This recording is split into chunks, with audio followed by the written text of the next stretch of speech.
राम राम राम हरे हरे, हरे कृष्ण कृष्ण कृष्ण हरे हरे, हरे राम राम राम हरे हरे, हरे कृष्ण कृष्ण कृष्ण हरे हरे, हरे राम राम हरे हरे, हरे कृष्ण कृष्ण कृष्ण हरे हरे, हरे राम राम हरे हरे, हरे कृष्ण कृष्ण कृष्ण हरे हरे।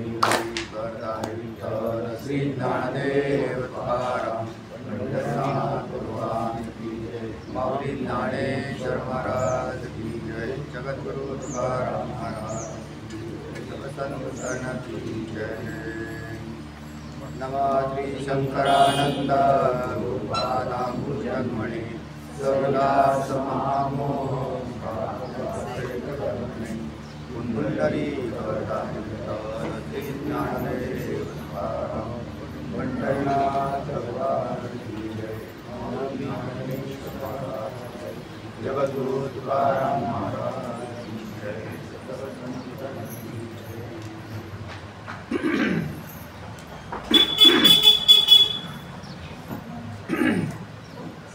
सांगतात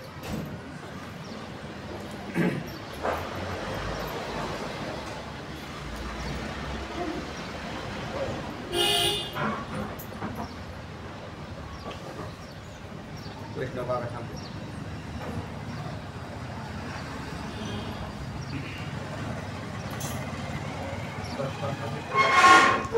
बात केल्यानंतर शेवटी काही खाईच राहत नाही आणि ते जे राहत नाही तेच जर माया अर्जन सांगितलं त्याला चिन्ह समजतो त्याच्यासाठी हा कृती शुद्ध करण्यासाठी सूर सांगितलं. आता या श्रुत्या अध्यात्म बाधित्वा शेष पदार्थ अतएव श्रुतिर्बाध्यम बाध्यम हा श्रुतित्वा शेष हा श्लोक आहे ना.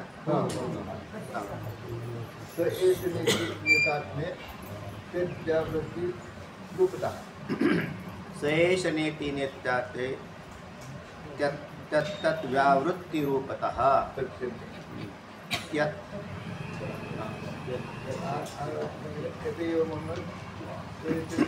आत्मा याची श्रुती मूर्त आत्मा नाही अमूर्त आत्मा अशा अर्थाची श्रुती आहे. नेती नेती न इति न इति अशा अर्थाची बृहदारण्यकात श्रुती जी आलेली आहे. न इति म्हणजे हा आत्मा नाही, हा आत्मा नाही. पण हा आत्मा नाही कुठपर्यंत, जोपर्यंत त्या ठिकाणी त्या जे पदार्थ विषय म्हणून प्रतीतीला येतात तो आत्मा नाही. आत्मा हा विषयी आहे, विषय नाही. विषयी भावामध्ये दिला होता. आत्मा हा विषयी आहे, विषय नाही. आत्म्याच्या प्रकाशाने जे पदार्थ प्रकाशित झाले ते सारे विषय हे आत्मा नाही. म्हणून मग त्या पदार्थाला विषय केला की तो म्हणतो न इति, श्रुती म्हणते न इति, हा नाही. हा आहे का? हा नाही. जैसे न सांगणेवरी बाळापती ते रूप करी, हां मग निमालयावरी अचर्चा ते माऊली ज्ञानोबरांनी जशी ओळी वापरली होती. हां न सांगणेवरी बाळापती ते रूप करी, न सांगणेवरी काही न सांगता न बोलवता त्याचं ज्ञान करून दिलं. जसं त्या पद्धतीने गेल्या वेळेस सांगितला होता विषय तुम्हाला तो. तेव्हा असा जो विषयी आहे, विषय नाही, जे विषय होतात तो आत्मा नसतो. म्हणून मग त्याला न इति अशा प्रकारे श्रुतीने त्याचा बाध केलेला आहे. चला, बाध जेवढ्या गोष्ट आहे तो मूर्तही नाही आणि अमूर्तही नाही. आत्म्याला मूर्त म्हणत नाहीत, आत्म्याला अमूर्त म्हणत नाहीत. विश्वामध्ये दोन प्रकारचे पदार्थ आहेत. काही पदार्थ मूर्त आहेत आणि काही पदार्थ अमूर्तही आहेत. मूर्त पदार्थ जे इंद्रियांना गोचर होतात ते सारे मूर्त आहेत, असे इंद्रियांना विषय होऊन राहतात. बरेच पदार्थ इंद्रियांना विषय होत नाहीत तरी अमूर्त म्हणून असतातच. जसं मनबुद्धी चित्त हे इंद्रियांना विषय होत नाही, पण पदार्थ नाहीत का? किंबहुना बाह्य पदार्थामध्ये पाहिलं, आता इलेक्ट्रिसिटी, त्या तारामध्ये वीज आहे. हारामध्ये काय आहे? वीज आहे. दिसते का? कोणत्या इंद्रियाला दिसते?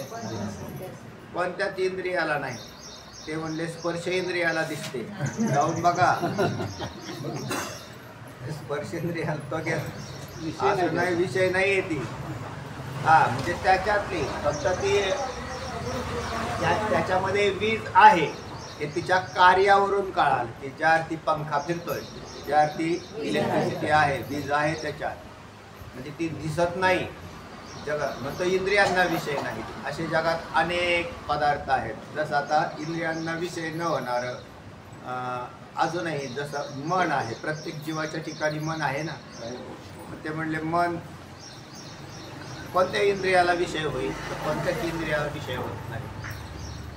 मन होत नाही, बुद्धी होत नाही, अहंकार होत नाही, आणि तरीसुद्धा तो असतो. असे पदार्थ आहेत. चला, म्हणून पदार्थ नसतात असं नाही. दुसरं आहे गुणांचं प्रत्यक्ष ज्या वेळेला आपल्याला होतं त्यावेळेला ते म्हणले झालं ना. आता रसन इंद्रियाने गोडीचं काय झालं? ज्ञान झालं, प्रत्यक्ष झालं ना गोडीचं. तर गोडी हा विषय दृश्य आहे का अदृश्य आहे? गोडी ना म्हणजे तो जो गुण आहे ना, तो गुणाचं प्रत्यक्ष नाही झालं. इंद्रियाने त्याचं प्रत्यक्ष करून दिलं तरी गुण दाखवा म्हटले तर तो गुण दाखवता येत नाही, शब्द दाखवता येत नाही. म्हणजे बरेचसे असे विषय आहेत की जे अदृश्य, अमूर्त, आपण त्याला काय म्हटलंय? अमूर्त असेल. एवढे काही त्याचा बाद करायचा म्हणजे बाद योग्य विषय आहे. त्याचा बाद केल्यानंतर जे काही शेष राहते. आता तुम्हाला कोणत्या विषयाचा बाद करावा लागेल? तर दोन्ही प्रकारच्या मूर्त आणि अमूर्त या दोन्ही पदार्थांचा बाद केल्यानंतर जो शिल्लक राहतो त्याला आत्मा असं म्हणतात. असं एक लक्षण बनवलंय. पुढे येईल त्याचं चिंतन अजून. चला, त्या सर्व कारणावरून पदार्थावर लक्षण असल्यामुळे सृष्टीच्या पदार्थाच्या दृष्टांताने त्याचा भूल करता येत नाही. आता याच्यासारखा दुसरा पदार्थ नसल्यामुळे किंवा या पदार्थासारखा हा पदार्थ आहे असं तुम्हाला त्याचं ज्ञान सुचते.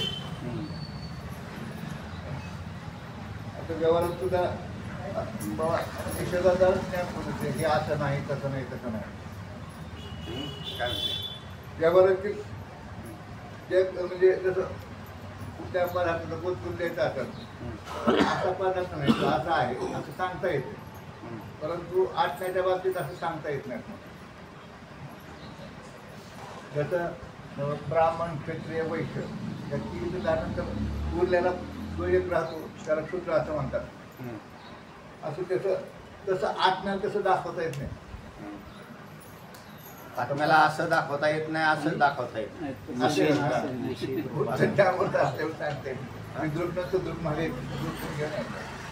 इद्रुपता आणि ताद्रुपता. तसं आता प्रत्यक्ष पाहिलं ब्रह्मांड उभा अधिष्ठान औषधकानं त्याला निर्गुण म्हणतात. आणि जगत उत्पत्ती औषधानं निर्गुण पण साकार. आणि भक्तांच्या अनुग्रहास्तव म्हणजे भक्त रक्षणासाठी जे वस्तू अवतार घेतो त्याला सगुण साकारच म्हणतात. तसं असं हे सांगता येत नाही. तर शेवटी सांगितलं बाद होण्याचे योग्य रूप कोणते व बाधास अयोग्य रूप कोणते याचा आता विभाग करून सांगतो. त्यातला अजून एक भाग असा आहे, काय म्हटलं का ब्राह्मण, क्षत्रिय किंवा वैश्य नव्हे असे म्हटल्याने अवशिष्ट राहणाऱ्या जसा शूद्राचा बोध होतो ना, तसा हा आत्मा नाही, हा आत्मा नाही, हा आत्मा नाही असं म्हटल्याने अवशिष्ट राहणाऱ्या पदार्थाचा बोध होतो. तर त्याला दाखवता नाही, म्हणजे तो मूर्तही नाही आणि अमूर्तही नाही. पण दोन्ही नाही तर मग त्याचा बोध होईल कसा? तर बोध होतोय. आणि त्या बोधाचं मुख्य कारण जर हेतुता कशात दडलेले असेल की ते चैतन्य दुसरं तिसरं कोणी नसून तुम्हीच आहात म्हणून तुम्हाला बोध होतो. जर तुम्ही ते नसता तर मग तुम्हाला बोध झाला नसता. म्हणून बोध हा ज्याची त्यालाच बोध होतो. आणि याचं कारण आहे म्हणजे ते चैतन्य सर्वांच्या ठिकाणी व्याप्त असल्या कारणाने त्याचा बोध मानवाला होताना दिसतोय. आणि त्याचा बोध झाल्यावरतीच जीवदशेचा नाश होताना दिसतो. अन्यथा दुसरा जीवदशांना घालवण्यासाठी दुसरा पर्याय कुठलाच नाही. तेव्हा अशा प्रकारे या श्लोकाचा विचार दिलेला होता. सारांश, सर्व सूक्ष्म स्थूल सूक्ष्म देहेंद्रिय आदी प्रपंचाचा बाध केला असता, सर्व स्थूल आणि सूक्ष्म देह इंद्रियांचा सगळ्याचा बाध केला असता, प्रपंचाचा बाध केला असता, तद्भिन्न चैतन्य अवशिष्ट राहते आणि तोच आत्मा आहे, तेच ब्रह्म आहे. खाली जे शिल्लक राहते ते ब्रह्म आहे. त्याचा निर्देश कशानेच केला जात नाही. त्याचा निर्देश कशानेच केला जात नाही. ते स्वतः शिल्लक राहिलं, अवशिष्ट खाली तेच राहिलं. म्हणून मग त्याचं स्वरूप कसं असं शास्त्राला विचारलं तर ते ज्ञान स्वरूप आहे. तेच आनंद स्वरूप म्हणजेच आनंद स्वरूप, ज्ञान स्वरूप आणि सत असा पदार्थ आहे. म्हणून अवशिष्ट तोच राहतो. सत पदार्थ खाली अवशिष्ट राहिला, ज्ञान स्वरूप पदार्थ अवशिष्ट. चैतन्य म्हणजे चित. चैतन्य काय आहे? चित. म्हणून ते ज्ञान स्वरूप अवशिष्ट राहतं. तेव्हा बाध होण्यास योग्य रूप कोणते व बाधास अयोग्य रूप कोणते याचा आता विभाग करून सांगतायत. कारण आम्हाला हा काही कळालेला नाही. आम्ही जरी मूर्त अमूर्त मूर्त अमूर्त अशी भाषा वापरत असलो तरी ऐका, आता हा सुंदर श्लोक येणार आहे. हरी इदं रूपं तु यद्यावत्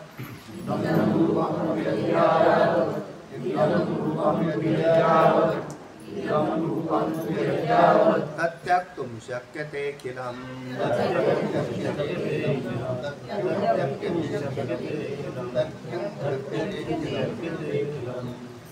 दात नसणारे व्यवस्थित उच्चार करा.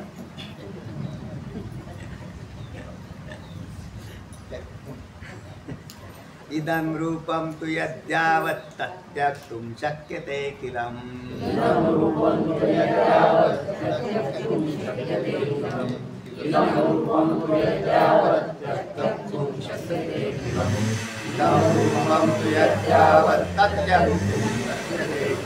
अशक्य ह्य निम्नरूप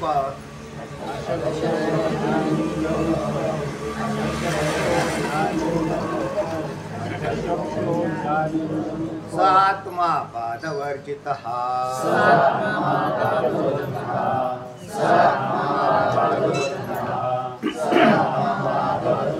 अशक्यो ह्य निम्नरूपः आत्मा बाधवर्जितः.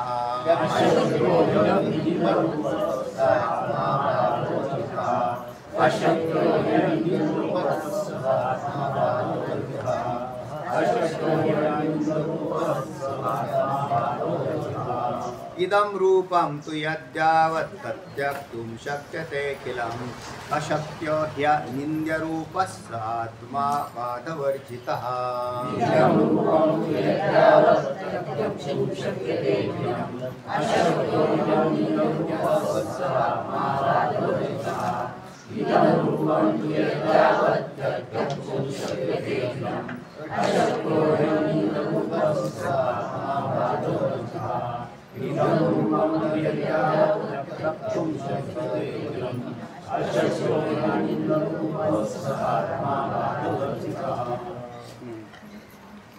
इदं काढला का श्लोक काढा. 33.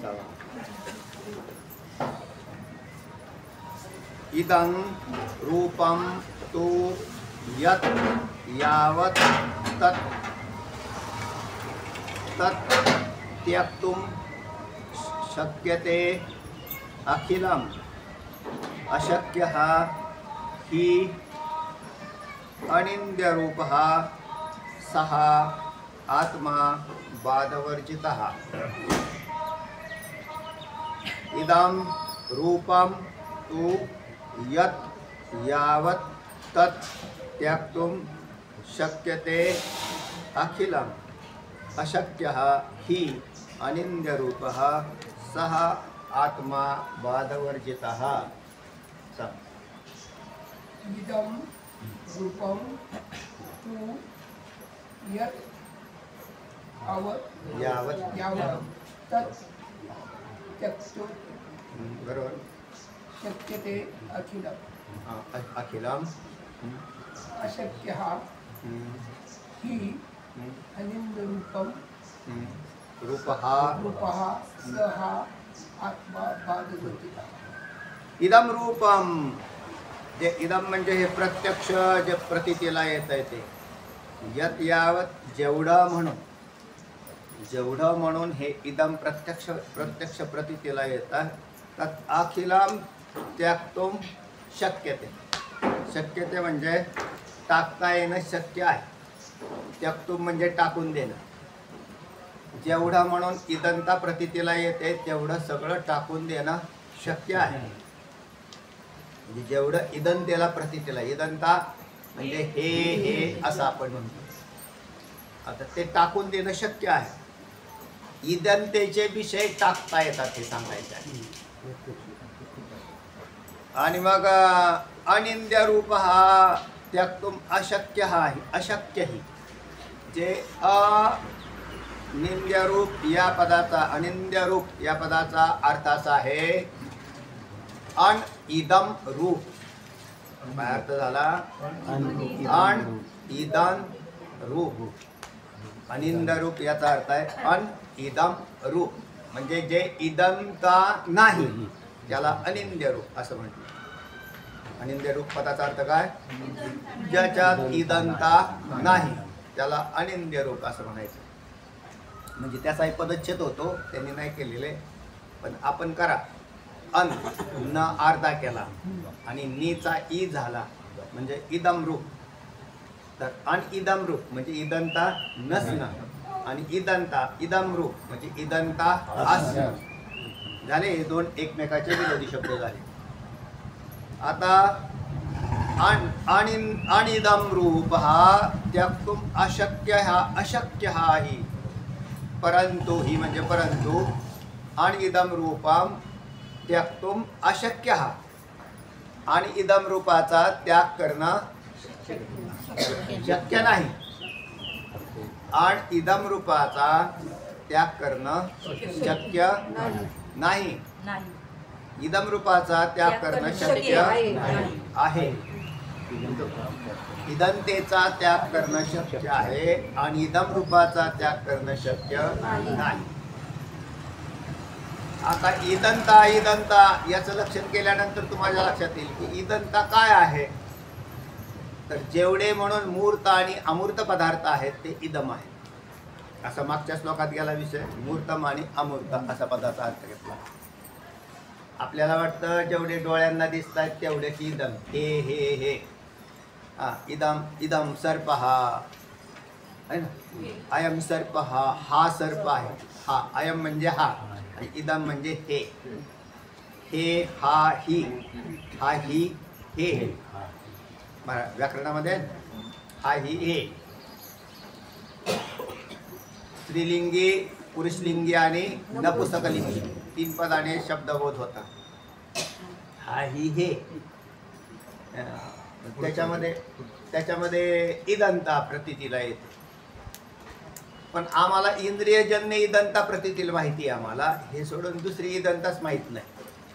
काय दुसरी काय इदंता असते? अमूर्त पदार्थाला ही इदंता असते हे शास्त्र म्हणते. आणि आम्हाला कोणती इदंता माहिती आहे? फक्त जे पदार्थ इंद्रिय गोचर आहेत त्यांच्या इदंता आम्हाला माहिती आहे. जसा एखादा पेन दिसला, पेन आहे तर हा पेन आहे ना, हा पेन आहे, त्यात या पेनाला इदंता मिळाली, बरोबर आहे. पण जे पदार्थ दृश्य दिसतच नाहीत पण जे कार्य करतात, लौकिकातलं आत्ताच तुम्हाला सांगितलेलं उदाहरण विजेच. आता वीज आपल्या डोळ्यांना दिसत नाही, खांब दिसतोय, तारा दिसतात, त्याच्यावरून तुम्ही विजेची काय कल्पना केली? तेव्हा काही कल्पना नाही केली. पण मग कार्यानुमेय येतात. ज्या अर्थी पंखा फिरतो त्या अर्थी वीज आहे, म्हणजे त्याच्यामध्ये वीज आहे. तर ही कार्यानुमेयता लक्षात आली. मग याच्यावरून तुम्हाला आता विजेची इदंता कशी मानली? प्रत्यक्ष पदार्थाच्या ठिकाणी इदंता इंद्रियांच्या द्वारे दाखवली गेली नाही, पण तरी सुद्धा तुम्हाला ती मानावी लागतेच. अगदी तसाच प्रकार आपल्या बाबतीतही आहे. आपण जर आतून शोधून पाहिलं की मन, बुद्धी, चित्त आणि अहंकार हे इदंतेचे विषय आहेत. म्हणून शास्त्राने म्हटलं,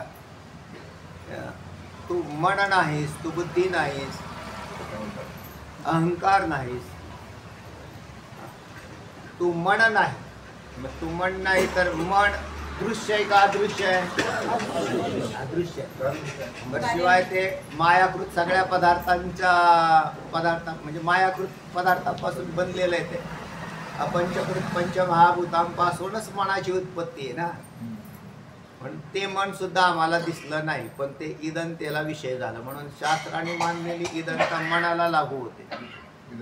म्हणून केवळ इंद्रियजन्य इदंत असते असं नाही. पण या ठिकाणी स्पष्टपणे म्हटलंय ना, जेवढे म्हणून प्रत्यक्ष इंद्रियांना भासते ते इदं नाही. खंडन आहे त्याचं. तुम्ही पुढचंच वाचलंय फक्त तेवढं. त्याचं काय आहे? पुढे गेला लगेच खंडन होईल तुम्ही तेवढंच वाचले. तर तेव्हा जे पदार्थ मूर्त आहेत आणि जे पदार्थ अमूर्त आहेत या दोघांच्यात इदंता काम करते.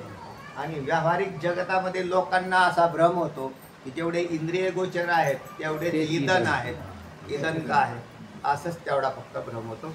तेव्हा असा नाही. त्यानंतर म्हणतायत अन इदम त्यक्तुम अशक्य हा. मी श्लोक सांगत होतो ना आतला. त्यक्तुम अशक्य ही, परंतु अन इदम रूप जे अन इदम रूप आहे त्याचा टाकता येणं शक्य अशक्य, म्हणजे टाकता येणे शक्य नाही. आणि इदंतेला टाकताय. आणि इदम कोण आहे? केवळ एकच आहे. आणि मूर्त आणि अमूर्तेतली जी इदंत आहे ती वेगळी आहे.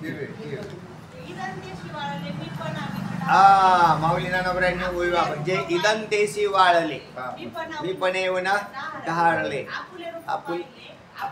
आपले रूप पाहिले आपणच.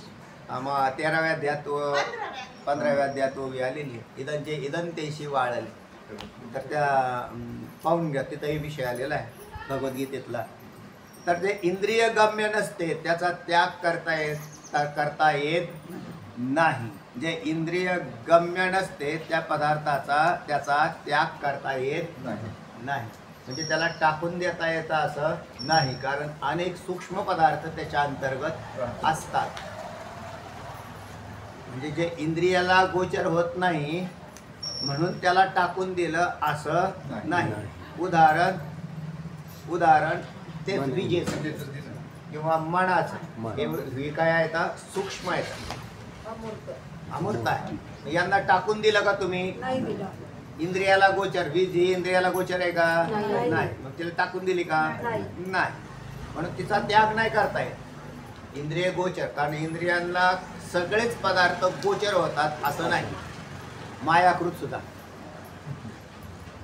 म्हणून त्यांना टाकून देता येत नाही असा अर्थ झाला. या बादवर्जित हा. आणि अशाच पैकी असा एक पदार्थ शिल्लक राहतो की ज्याला इंद्रिय गम्यता नाही पण त्याला टाकून देता येत नाही. असा एक पदार्थ दुसरा खाली शिल्लक राहतो. तो कोण आहे? आत्मा. म्हणून मूर्त, अमूर्त आणि आत्मा असे 3 टप्पे पडले.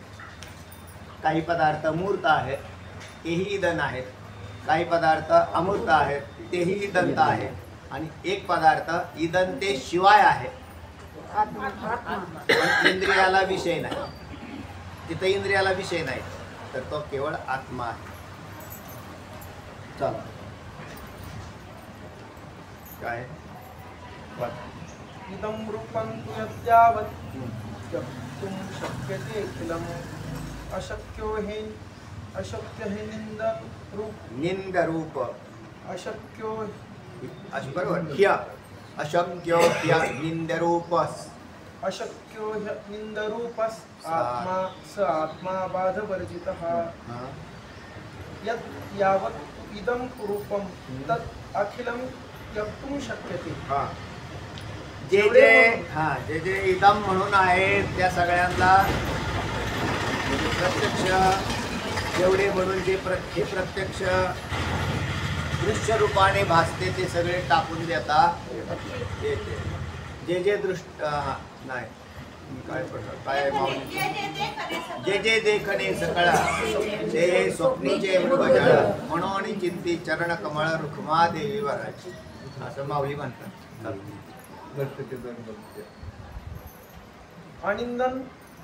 अनिंदम रूपः त्यक्तुम् अशक्यः हि. आणि इदम रूप हा त्यक्तुम अशक्य. जे आणि इदम रूप आहे ते टाकता येणार अशक्य. आणि इदम रूप हा जे इंद्रिय गम्य नसते म्हणजे इंद्रियांना विषय होत नाही त्याचा त्याग करता येत नाही. त्याचा त्याग करता येत नाही म्हणजेच त्याचं इदमतेमध्ये ग्रहण करता येत. त्याचा त्याग करता येत नाही. जे नुसता इंद्रियांना विषय होतो तेवढाच त्यांचा त्याग तेवढेच टाकले असे नाही. इंद्रियांना बरेच पदार्थ आहेत ते विषय होत नाही आणि त्यांना तुम्हाला आणि इदम रूप असं म्हणून म्हणता येणार नाही पुढे जाऊन. चला पण जे इंद्रिय गम्य नसते त्याचा त्याग करिता येत नाही. जे इंद्रिय गम्य नसते म्हणजे इंद्रियांना विषय होत नाही त्याचा त्याग करता येत नाही. या पदाचे दोन अर्थ निघतात. म्हणजे तुम्हाला शंका याच्यातच तयार झाली. त्याच्यात दोन अर्थ असे निघतात की जे इंद्रियांना विषय होत नाही त्याचा त्याग करता येत नाही. आणि मग त्याला तुम्हाला मी उदाहरण दिलं की मन इंद्रियाला विषय झालं का नाही झालं. मन नाही का त्याचा कुठं त्याग करता आलं. किंवा अगदी स्थूल दृष्टीने इलेक्ट्रिसिटीचा सुद्धा तुम्हाला त्याग करता आला. आणि तिसरा एक पदार्थ आहे आत्मा. या आत्म्याचाही त्याग करता येत नाही. आत्म्याचाही त्याग करता येत नाही. मग इदंता कशाला म्हणायचे हा प्रश्न तयार होईल. त्याचं उत्तर खाली येणार आहे. यः बाधवर्जितः सः एव आत्मा अस्ति. आता जे बाद झाला ज्यांचा बाध झाला जसा मूर्त पदार्थांच्या जे तुम्ही इंद्रियजन्य इदंता पाहिली इंद्रियांच्या द्वारे त्यांचा तर बाध तुम्ही खुशालच केला. त्याच्यासाठी तुम्हाला काय अडचण आली नाही. पण तुम्हाला अडचण कुठे तयार झाली की मन बुद्धी चित्त अहंकार हे जे आहेत ते इदम आहेत का अनिदम आहेत. ते इदम आहेत का अनिदम आहेत. इदम आहे. त्या दोन वाक्यावरून तर इदम नाही असं होतं. नाही ना इदम आहे ना. कारण जे इदम आहे ना त्याचा बाध होतो. तर अनिदम आहे असं म्हटलं बाकीचं बाध होणार मला नाही. बाकीचं मला काहीच माहित नाही. फक्त हे दोनच वाक्य माहिती. पण दुसऱ्या वाक्यावरून काय होतं की जे इंद्रियांना प्रत्यक्ष नाहीये त्याचा त्याग करता येत नाही. एवढे फक्त हे दोनच वाक्य मला माहिती. बरोबर आहे. त्याचं खंडन होईल खाली. म्हणून जे इदम पदामध्ये मूर्त आणि अमूर्त पदार्थ सुद्धा टाकलेले आहेत. इदम असं नाही की नुसते मूर्तच पदार्थ इदंतेला विषय आहेत असं नाही. ते म्हणून मन बुद्धी चित्त अहंकार हे इदम आहेत का अनिदम आहेत. तर इदमच आहे. तर ते इदमच आहेत कार्यान्वयता. तर त्याला इदम म्हणतात. आणि जे इदम आहे ते तो आत्मा नाही. जो अनिदम आहे तोच आत्मा आहे. म्हणून सूक्ष्म पदार्थाला सामान्य माणसं सोडून देतात. आता त्याच्यात मन बुद्धी 2 मिनिटात येईल तुमचं उत्तर खाली. हे सगळ्यांना माहित आहे की आत्मा काय हे सगळ्यांना ज्ञान झालं. मग तुम्ही खाली वाचा ना. खालचं वाचा लगेच तुमच्या लक्षात येईल की काय दोन पदार्थ कसे भेद केलेले आहेत त्याच्यात की त्याचा त्याग कसा करता येतो येईलच लगेच. या बाधवर्जित सा एव आत्मा असते. ज्याचा बाधवर्जित बाध केल्यानंतर कोणाचा बाध केला इदंतेचा बाध केल्यावर खाली कोण राहिला आत्मा. नाही तर मनालाही आत्मा म्हणावं लागेल. तुम्हाला बुद्धीला आत्मा म्हणावं लागेल. आकाशाला पण आत्मा म्हणून. म्हणावं लागेल. तर कारण हे झाले तुम्हाला विषय नाही झाले इंद्रियाला गोचर तुम्हाला त्याला आत्मा म्हणावं लागेल, पण तो आत्मा नाही. नाही बुद्धी चित्तम न मनो न करता ब्रह्मैव सत्यम परमात्मा. परमा बरोबर आहे. त्याला मन बुद्धी चित्त, अजून एक दुसरा श्लोक आहे ना, नाहम मनुष्य, त्याच्यासारखा त्या पद्धतीने मनोबुद्धी अहंकार चित्ता नाहम बुद्ध मनो बुद्धी अहंकार चित्ता आणि नाहम. न च श्रोत्र जिह्वे न च घ्राण नेत्रे न च व्योम भूमी न तेजो न वायू चिदानंद रूप आचार्य सांगतात त्या पद्धतीने मी मन नाही, बुद्धी नाही, चित्त नाही, अहंकार नाही. चला प्रकाश हा ज्ञानेंद्रियांशी ज्याचा पुढून वाचा ना, ज्याचा वरचं वाचलं का तुम्ही? वाचलं ना. चला ठीक आहे. पुढे ज्ञानेंद्रियांशी ज्याचा संबंध होतो तो पदार्थ हा असा प्रत्यक्ष दाखवता येतो. हा म्हणजे अयम, हा पदाचा संस्कृत मध्ये काय केलेलं आहे त्याला अयम. अयम सर्प, हा सर्प आहे. मग तिथं इंद्रियांशी ज्याचा संयोग झाला, कोणाशी झाला? ब्रह्मज्ञान का झाला सर्पाचं, तर तिथं इंद्रियांचा तिथं संबंध झाला, रज्जूच्या इदंतेशी संबंध झाला. मूळ इदंता कोणाची तिथे? रज्जूच्या इदंतेशी संबंध झाला. रज्जूची इदंता सापाने घेतलेली, सापाची इदंता नाही. म्हणून त्याच्याशी संबंध झाल्याबरोबर इंद्रियांच्या द्वारे हा असा प्रत्यक्ष विषय किंवा अन्य पदार्थ जे आपण वस्तुनिष्ठ घट, अयम घट, हा घट आहे, तर त्या घटाबरोबर चक्षुरिंद्रियाचा संयोग होऊन अयम नीलो घट, हा निळा रंगाचा घट आहे असं ज्ञान झालं. यालाच इदन रूप असे म्हणतात. पण काय टाकला त्यांनी? पण आला की घोटाळा झाला. ऐका, पण इदम रूपाचा इंद्रियगम्य पदार्थ असा संकुचित अर्थ केल्यास इंद्रिये, प्राण, अंतःकरण, चतुष्टय इत्यादी सूक्ष्म पदार्थ अनिंदम रूप होतात. तर तुम्हाला या पदाचा अर्थ दिला, अन इदम रूप होतात असं उच्चार करत देव लक्षात येईल. नाही तर मग पूर्ण अन इदम म्हणजे इदम नाही असा त्याचा अर्थ होतो, पण तसे होणे वेदांताला इष्ट नाही. असं होणं वेदांताला इष्ट नाही. तो संकुचित अर्थ धरायचा तो संकोचित अर्थ नाही धरायचा. वाचा परत. पण इदन रूपाचा, पण इदम रूपाचा इंद्रियगम्य पदार्थ असा संकुचित अर्थ केल्यास इंद्रिये, प्राण, अंतःकरण, चतुष्टय इत्यादी सूक्ष्म बरोबर आहे. पदार्थ हा, ही, हे असे जे आपण पदार्थ वापरतो, नुसता इदम म्हणजे हा म्हणजे प्रत्यक्ष भासला इंद्रिय गम्य तेवढं. मन कुठं भासलं हो तुमचं? कोणत्या कक्षेत आलं ते नाही.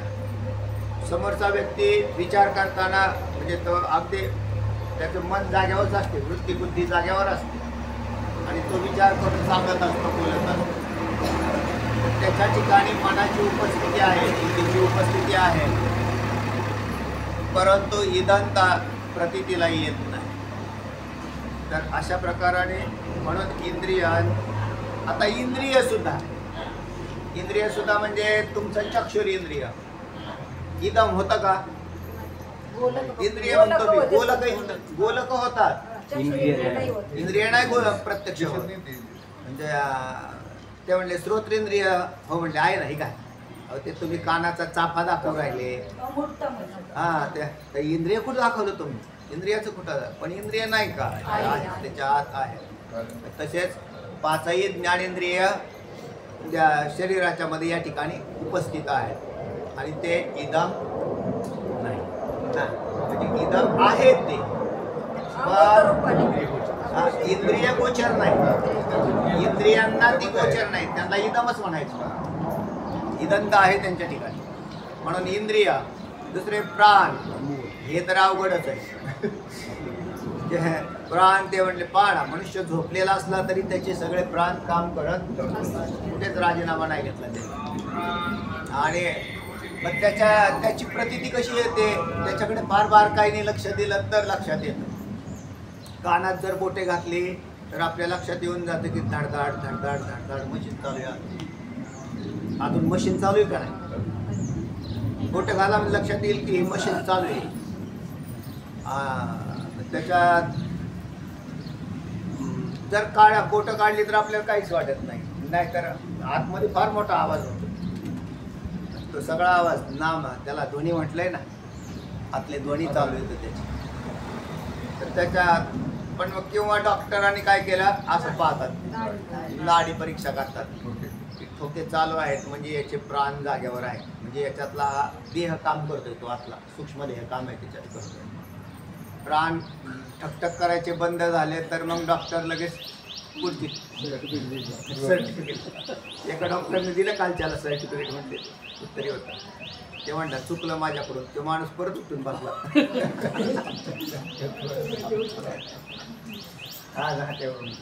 वाचलं मी ते. तर त्याच्यात ते माणूस तो परत ते म्हणतात प्रारंभिक तर तसंच होतं ते, पण म्हणजे कसा उठला हे मला नाही सांगता येत. तर असा भाग आहे. त्या अप्राण झाले. पुढचा आहे अंतःकरण चतुष्टय आहे ना, मन बुद्धी चित्त ये बी तसेच आहे. इत्यादी सूक्ष्म पदार्थ अन इदम रूप होतात, पण तसे वेदांताला इष्ट नाही. मग इदम रूप या पदाचा अर्थच बदला, असं वेदांताला इष्ट नाही. मग इदम रूप कशाला म्हणायचं तर ऐका. म्हणून इदम रूप म्हणजे आत्म्याला ज्याचा ज्याचा म्हणून अनुभव होतो ते असा अर्थ करावा. हा, आत्म्याला ज्याचा ज्याचा अनुभव ज्याचा ज्याचा म्हणून अनुभव होतो किंवा येतो ते इथंच सांगतो. आत्म्याला ज्याचा ज्याचा म्हणून अनुभव येतो ते काय आहे, इदम. आणि मग आता ह्याच्यात बरोबर बस. आत्म्याला ज्याचा ज्याचा अनुभव येतो, मनाचा अनुभव आत्म्याला आला का नाही, नका का इंद्रियांना आहे ना, पण मनाला आला का नाही. प्राणाचा अनुभव आत्म्याला आला का नाही. प्राण कोणाच्या प्रकाशाने, आत्म्याच्या. इंद्रिय आत्म्याच्या, मनबुद्धी चित्त आत्म्याच्या, त्याच्याच प्रकाशाने अनुभव आला. आणि मग म्हणून आत्म्याला ज्याचा ज्याचा अनुभव येतो त्याला इदम असं म्हणावं. लक्षणच बदललं. आत्म्याला अनुभव कसं येतो ना, मग द्रष्टा नाही का तो, साक्षी स्वरूप नाही का. हा, तर त्याच्यात आत्म्याला अनुभव आला म्हणजे आत्मप्रकाशाने आला असं करायचं. या ठिकाणी आत्म्याला ज्याचा ज्याचा अनुभव आला त्याला इदम म्हणून. आता आत्म्याच्या बद्दल बऱ्याच ठिकाणी सगळ्याच ठिकाणी सांगितले. आत्म्याचा तुम्हाला हे होत नाही, दर्शन होत नाही, पण अनुभव घेता येतो. आत्म्याला ला शब्द लावलाय तिथे, ऐका काय लिहिलाय. आत्म्याचा नाही, आत्म्याला. ला पदाने काय केलं, त्याने घेतला. आत्म्याने ज्यांचा अनुभव घेतला. आता आत्म्याने अनुभव घेतला म्हणजे यंत्रणेच्या द्वारे घेतला. आत्मा प्रत्यक्ष घेत नाही. तर आत्मा हा ज्ञान स्वरूप असल्या कारणाने, आणि ज्ञान हे त्याचं स्वरूप आहे, म्हणून त्याच्या ज्ञानाने अनुभव घेता येतो. त्याचं ज्ञान वजा केलं तर एकाही पदार्थाचा अनुभव घेता येणार नाही. म्हणून आम्हाला लोकांना नका का आपलं मन कळाना, पण तुम्हाला तुमचं मन माहिती ना. हा अनुभव तुम्ही कोणी कसा घेतला, त्याच्याच प्रकाशाने. माझ्याकडे बुद्धी आहे हे तुम्हाला दिसली का, पण माझ्या बुद्धीचा मला अनुभव येतो ना. हा अनुभव कोणी घेतला, तुम्हीच घेतला ना. तुम्ही कोण आहे, आत्माच आहात. म्हणून तुम्हाला त्याचा अनुभव आला. मनाचा अनुभव आला, बुद्धीचा आला, चित्ताचा आला, अहंकाराचा आला. माझी मला अनुभव येतो.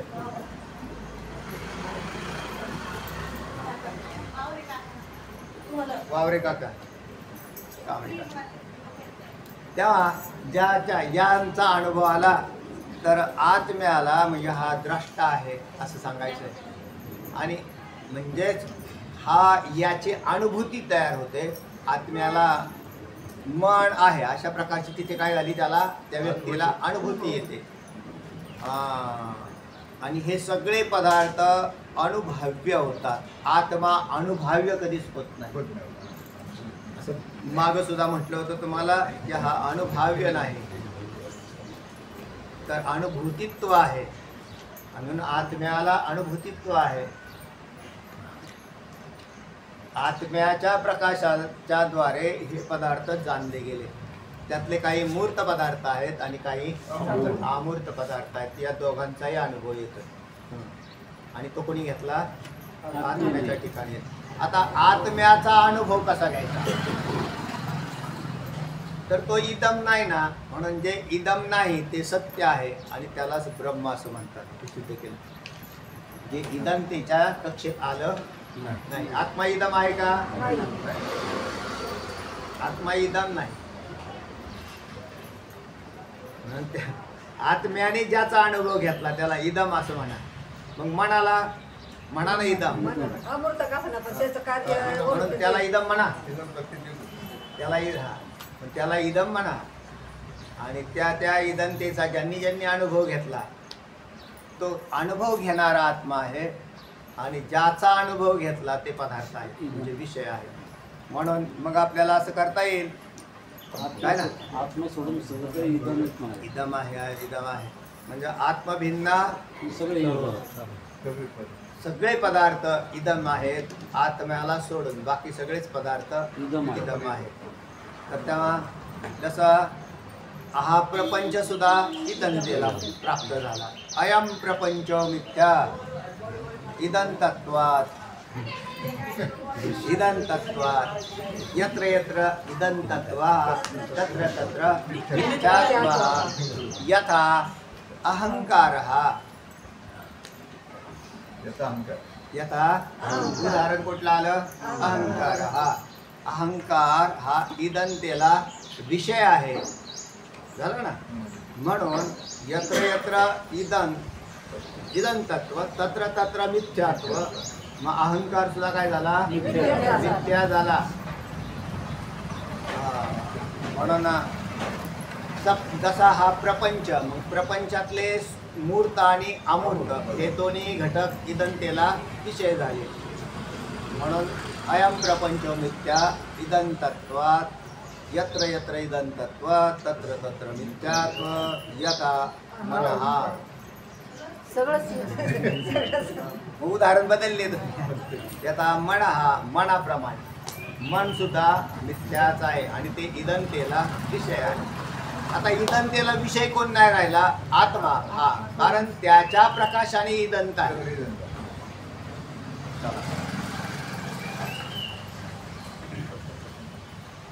आत्म्याला ज्याचा आता काय अजून शंका आहे का?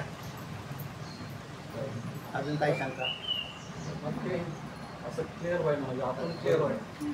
काय क्लिअर पाहिजे? आत्मा अनुभव रूप आहे. आत्मा अनुभव रूप नाही, अनुभूतित्व आहे. आत्म्याच्या ठिकाणी भाव्यत्व नाही, भूतित्व आहे.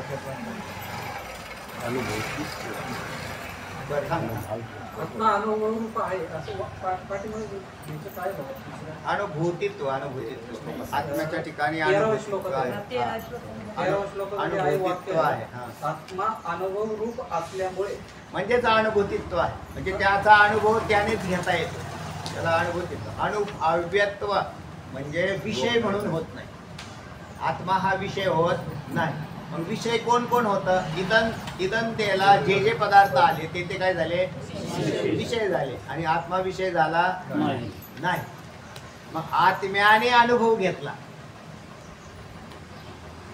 विषयाचा अनुभव कोणी घेतला? पण आत्म्याचा अनुभव घेणारा कोण? म्हणून त्याला तिथं काय म्हटलं होतं? अज्ञेय. ही पद आलेले बघा. तो कसा आहे? अज्ञेय आहे. आणि तसंच इथं सुद्धा हा विषय आला. इदंतेला धरून हा विषय सांगितलाय. अतिशय सुंदर आहे. कारण आपण जेवढी इदंता मानत होतो ते पदार्थाला धरून निष्ठ ही इदंता होती आपली. त्यांनी काय केले? अमूर्त पदार्थाची इदंता तुम्ही का सोडून दिली? म्हणून अमूर्त खरं तर इदंता तिथंच नडलेली. म्हणून आमचा घोटाळा कुठे आहे? मन बुद्धी चित्त अहंकार. त्याच्यातल्या अहंकारालाच मी आत्मा आहे असं म्हणतो ना तो. सूक्ष्मातिसूक्ष्म घटकांना आत्मा म्हणतो तो. पण अहंकार आत्मा नाही, मन आत्मा नाही हे सांगायचं. म्हणून त्याची व्याप्ती वाढवा. आणि सूत्र काय बनवलं त्यांनी? आत्म्याला ज्याचा ज्याचा अनुभव, ज्याचा म्हणून अनुभव येतो ते काय आहे? इदम आहे असा अर्थ करा. असा अर्थ सांगितल्यावर आत्मा त्यातनं सुटला आणि मग केवळ आणि इदम पदार्थ कोणता आहे? केवळ आत्मा. आत्मा हा आणि इदम. पण आपल्याला इदंतेचं लक्षण नीट माहीत नसल्या कारणाने आपण केवळ स्थूल पदार्थांना इदंता म्हणत होतो. ते म्हणतात सूक्ष्म पदार्थ सुद्धा इदंतेला विषय आहे. वाचा. कारण असे केल्याने अहंकारापासून सर्व कार्यवर्ग इदम रूप होतो, म्हणजे अनुभव्य होतो. असा अर्थ केला तर मग काय होईल? अहंकारापासून सर्व कार्यवर्ग.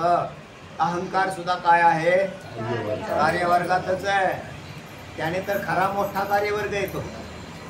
कारण जगत जर हे ठेवलेला कोणी असेल तर अहंकार आणि शाबूत ठेवलेला.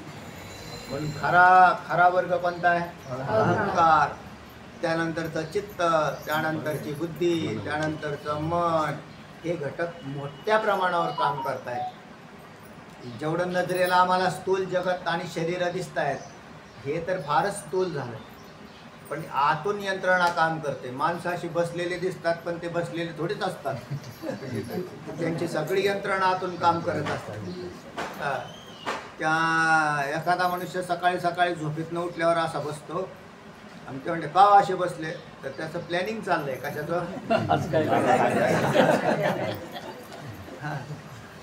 सकाळी सकाळी त्याचं प्लॅनिंग चाललेलं असतं की आज काय करायचंय, काय नाही करायचं. तर ते त्याच्या प्लॅनिंगमध्ये येतो राहत. म्हणजे आतली यंत्रणा काम करते.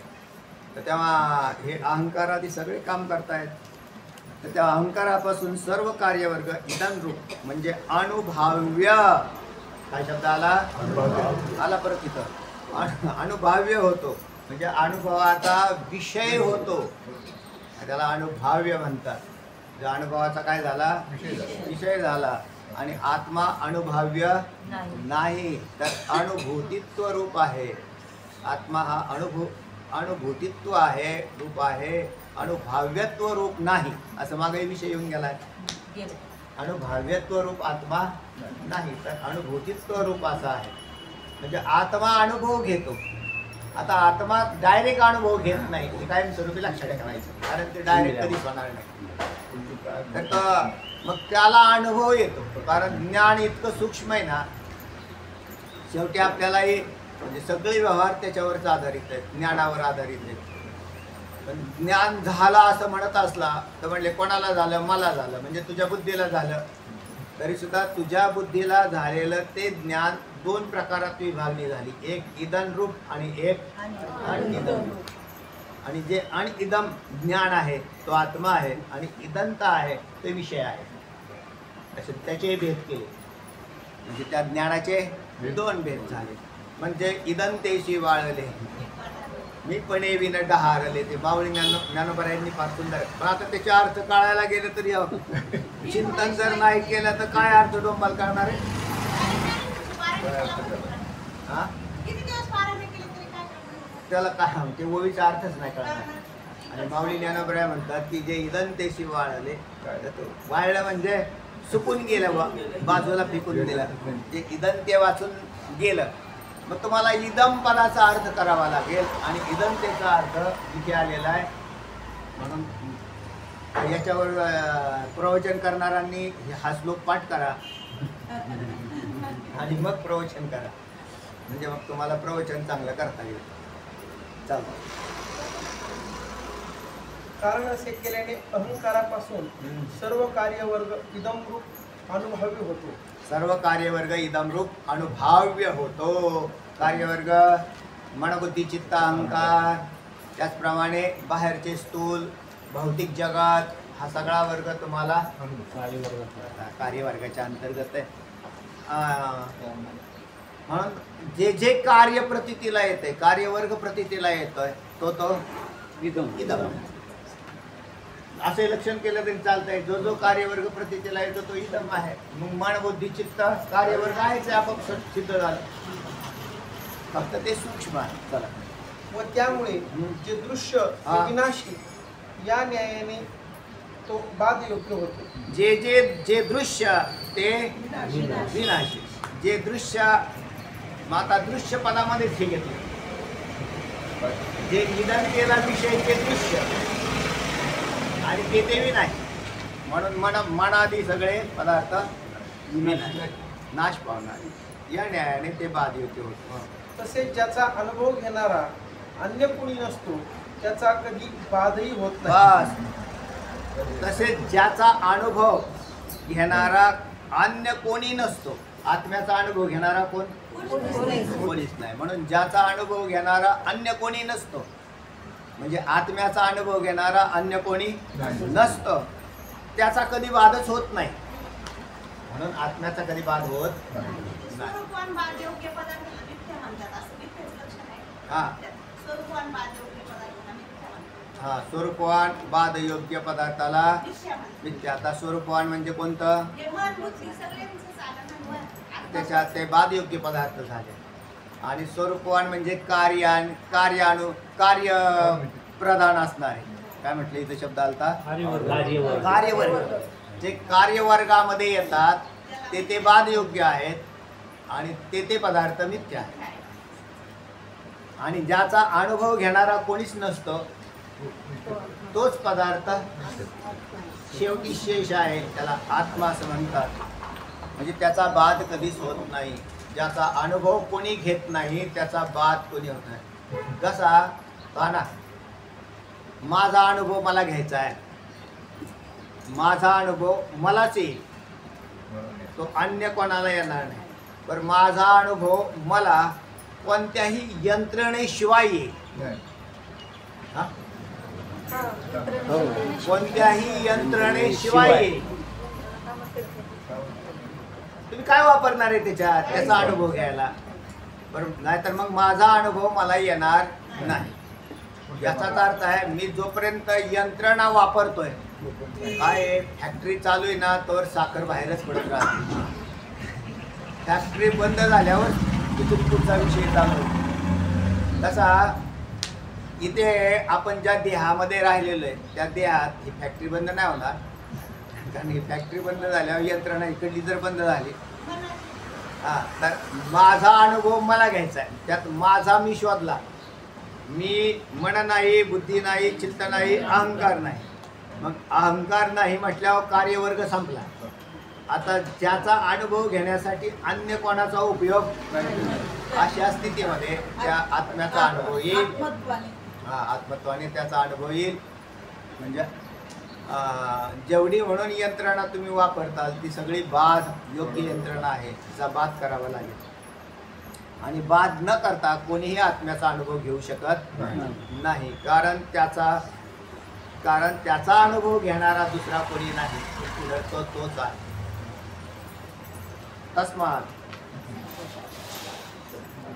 तस्मात असा जो बाध शून्य व स्वयंप्रकाश तोच आत्मा होईल. बस आतापर्यंत काय सिद्ध केलं? असा जो बाध शून्य, ज्याचा सगळ्यांचा बाध झाला, याचा बाध नाही झाला, आणि जो स्वयंप्रकाशित आहे, ज्ञान स्वरूप आहे, असा आत्मा आहे. पण आता हे सगळं ज्ञान तुमचं थेरॉटिकल झालं. काय झालं? थेरॉटिकल. आता प्रॅक्टिकल नाही ना, तर याचं प्रॅक्टिकल करावं लागतं, आणि ते तत्वम पदार्थ शोधनामध्ये आहे. याचं प्रॅक्टिकल कुठे आहे? निधिध्यासन आणि तत्वम पदार्थ शोधन या 2 स्टेप महत्त्वाच्या आहेत पुढच्या याच्यामध्ये. म्हणून त्यात एकांतात बसून चिंतन मनन करून फार ग्रंथ वाचण्यापेक्षा मननाची गरज आहे. म्हणजे चिंतनाची, निधिध्यासनाची आणि तत्वम पदार्थाची आवश्यकता राहील. हे जर नाही केलं तर तुमची प्रमाण पाठ होतील, म्हणजे वेदाचे सगळे अभ्यास होतील, परंतु अनुभव काहीच होणार नाही. कारण नुसता अभ्यास करत राहणं ही स्टेप आहे. जे प्रारंभिक स्टेपला ते करावे लागतं. तर 10-20 वर्ष अभ्यास केले, पण 10-20 वर्ष अभ्यास केल्यानंतरही त्याचा अनुभव जर नाही आला तर तुम्ही अभ्यासच करत बसलेले, असं त्याचा अर्थ होईल. अभ्यास करणं हे एक दुकानच आहे, म्हणजे तेच चालू आहे, तेच चालू आहे, तेच चालू आहे. त्याचा अनुभव जर काय, तसा स्वयंपाक करणं चांगलं जरी असलं तरी खाणं सगळ्यात इष्ट आहे. नुसतं स्वयंपाक करणं त्याला आणि खाल्लं नाही तर त्याचा काय उपयोग? हा, कामणे चापून सांग आहे, तुमचा अनुभव आहे. तर याचा एकांत स्थानामध्ये राहून स्थित होऊन त्याचा अनुभव घ्यावा. आता एकांत स्थान ज्याचं त्याचं स्वतःचंच असतं, दुसरं नाही. एकम स्थानमांतः एकांतः, वृत्ती ज्या ठिकाणी विश्रांती घेते ते स्थान एकांताचं. म्हणजे उद्विग्न वृत्तीला आत्मानुभव कधीच येत नाही, त्याला वस्तू अनुभव येतो, पदार्थाचा अनुभव येतो. जी वृत्ती उद्विग्न असते त्याला पदार्थच कळत राहतात. आपली वृत्ती उद्विग्न आहे का अंतर्मुख आहे, ज्याने त्याने आपला अभ्यास करावा. आपण जर बहिर्मुख वृत्तीचे असेल तर आपल्याला आत्म्याचा अनुभव नाही येणार, पदार्थाचे अनुभव येत राहतात. आणि म्हणून असा एक कालावधी आहे की ज्याच्यामध्ये तुम्हाला काय करावं लागेल,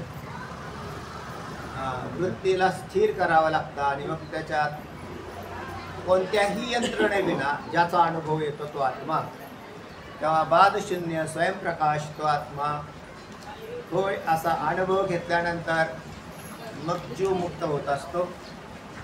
वाचा. हा इंद्रिय व मन यांनाही विषय होत नाही असे श्रुतीत सांगितलेले आहे. बस काय सांगितलंय श्रुतीमध्ये, यतो वाचो निवर्तन्ते अप्राप्य मनसा सह. काय वेदाची श्रुती आहे, यतो वाचो निवर्तन्ते अप्राप्य मनसा सह. ज्याचा आविष्कार मनबुद्धीच्या सीमा संपल्या की त्याचा आविष्कार होतो. मनाने आणि बुद्धीने तो जाणला जात नाही.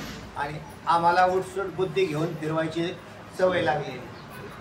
आम्ही आत्म्याला पाहायला चाललो, काय घेऊन चाललो, बुद्धीने तुम्हाला आत्मा कळणार नाही, कारण बुद्धीच अनात्मा आहे. ती आत्म्याला काय शोधेल. म्हणून बुद्धीने आत्म्याचा अनुभव येणार, बुद्धीशिवाय आत्म्याचा अनुभव येणार. पण बुद्धीने आत्म्याचा अनुभव येणार आणि बुद्धीशिवाय होऊ शकणार नाही. येणार. बुद्धीशिवाय होऊ शकणार नाही. काय प्रमाण, बुद्धी जाणे आणि न जाणे तो अपार शुद्ध परमात्मा मीच असे. त्यात बुद्धी जाणे तर त्याच्यातली शुद्ध स्थिर बुद्धी जाणे. पण नुसती स्थिर आणि शुद्ध बुद्धी जाणे असा नसून बुद्धीला हे कळालं की मी तुटपुंज आहे, म्हणून तिथून बुद्धी मागं फिरली. जिथून बुद्धी मागं फिरली तिथे याचा आविष्कार झाला. आणि मग कसं काय जाणलं तर तो स्वयंप्रकाश आहे. तो कसा आहे, स्वयंप्रकाशित आहे. स्वयंप्रकाशित पदार्थाला जाणण्यासाठी अन्य पदार्थाचं सहकार्य गरजेचं नाही, कारण तो स्वयंप्रकाशित आहे. आणि मग त्याचा अनुभव कसा मिळाला तर त्याला आत्मत्वाने जाणून त्याचा अनुभव मिळाला. तेव्हा इंद्रिय आणि मन यांना विषय होत नाही असे स्मृतीत सांगितलेलं आहे. याप्रमाणे पहिला श्लोक. लक्षणावृत्तीवर काही सांगितलं जाणताना हां, आत्म्या बुद्धी जाणे आणि न जाणे. त्या बुद्धी जाणे आणि न जाणे तर त्या बुद्धीशिवाय, आता म्हटलं ना तुम्हाला की बुद्धीशिवाय जाणता येणार नाही. कारण वृत्ती जी आहे ना, बुद्धीची जे ज्ञान निवर्तक वृत्ती जी आहे ना, ती अज्ञान नाश करेल. आणि अज्ञान नाशाचा तर अज्ञानाचा नाश त्या बुद्धी वृत्तीकडून होतो, म्हणजे महावाक्याकडून. तिथेही महावाक्य वापरलं की तत्त्वमसी महावाक्याने ते ब्रह्म मी आहे. त्यावेळेला तुमची वृत्ती जी आहे ना, ती वृत्ती म्हणजे बुद्धीची वृत्ती ब्रह्माकार होण्यासाठी अज्ञान नाशाची गरज आहे. आवरणाच्या अज्ञानाचं आवरण आहे ना, आणि मग त्या अज्ञानाचं आवरण तत्त्वमसी ते ब्रह्म मी आहे, ते तत्त्वम असी ते ब्रह्म तू आहेस असं सद्गुरूंनी उच्चारल्यावर हा अंतर्मुख झाला आणि अहम ब्रह्मास्मी वृत्ती तयार झाली. हे असं म्हणतो दुसरी वृत्ती कोणती, बुद्धी न जाणे, म्हणजे बुद्धी जड आहे त्याच्यामुळे जाणू शकत नाही. बरोबर. आणि बुद्धी जाणे याचं म्हणजे ते जे तत्वमसी वाक्य आहे ते त्याच्याद्वारे जाणे. ऐकल्यानंतर त्या वाक्याचा शुद्ध स्थिर मनन निधिध्यासन वगैरे शास्त्रीय घेत आले. तिचा बुद्धीचा वापर करणं, म्हणून बुद्धी न जाणे, बुद्धी ही जाणे असं. तर शुद्ध बुद्धी म्हणजे ज्या बुद्धीमध्ये दोष नाही, म्हणजे पापरहित झालेली. स्थिर बुद्धी म्हणजे ज्या बुद्धीत विक्षेप नाही, म्हणजे मल नाही, विक्षेप नाही. आणि शास्त्रीय बनलेली गुरुनिष्ठ असणारी ती बुद्धी जाणे. आणि अनेक तुम्हाला जर संकल्प विकल्प लावता येतील तिथे. परोक्षत्वाने नाही तर आता त्याच्यातही अज्ञाननिवर अशी जी बुद्धिवृत्ती आहे ती जाणे. अज्ञानमय वृत्ती न जाणे, बुद्धिवृत्ती न जाणे. आवरण सहित आत्मा, आवरण सहित आत्मा जाणे, आवरण रहित आत्मा न जाणे असं लावायचं. ज्या आत्म्याच्या ठिकाणी अज्ञान आवरण मानावं लागेल आणि मग जाणे. म्हणून आवरण युक्त आत्मा बुद्धी जाणे. अनावरण आत्म्याला जाण्याचा काही विशेष नाही. वृत्ती निवृत्तच होईल ना, वृत्तीचा संबंध कामच नाही. चला, तेव्हा अशा प्रकारे हा इंद्रिय व मन यांना विषय होत नाही. म्हणजे आत्मा हा कोणाला विषय होत नाही, इंद्रियांना विषय होत नाही आणि मनाला विषय होत नाही. मन म्हणण्यामध्ये सगळ्याच अंतःकरणाला झाला. एकंदरीत काय झालं, संपूर्ण त्याचा या यंत्रणेचाच बाद झाला. ही यंत्रणा कुचकामाची ठरली. फक्त त्यातली एक बुद्धिवृत्ती काढली, नाही तर परमार्थच कुचकामाचा ठरला असता. तर परमार्थातला अंतिम टोक काय असेल तर सद्गुरूंच्या मुखातून तत्वमसी ऐकणं हे अंतिम झालं, अंतिम टोक झालं. तत्वमसी महावाक्य, ज्यांनी तत्वमसी महावाक्याचं चिंतन केलं नाही तो अभागी आहे. आणि सद्गुरूंकडून शेवटचा उपदेश ऐकला एवढा. त्याच्यानंतर म्हणले आणखीन काय नाही. मग दुसरं काय मायाकृत पदार्थ ऐकत बसतात. आणखीन काय झालं आणि काय नाही झालं.